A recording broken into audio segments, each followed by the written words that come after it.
Ernie Simmons owns an Atlanta store selling auto parts, one of the targets of U.S. President Donald Trump's latest tariff plans.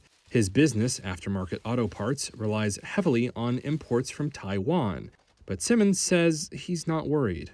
As far as the tariffs go, I really don't have a problem with them.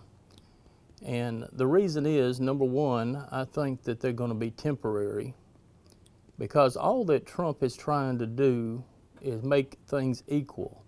Whatever they charge us, we're going to charge them. 90% of Aftermarket's inventory is from Taiwan, according to Simmons, but he's optimistic that the tariffs will lead to a wider change.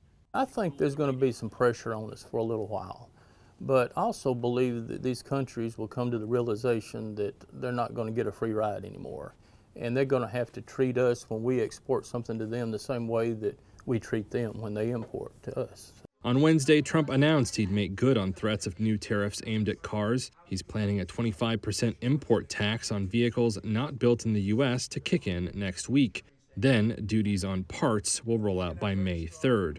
Engines, transmissions, and electrical components are all identified as targets in a Trump proclamation.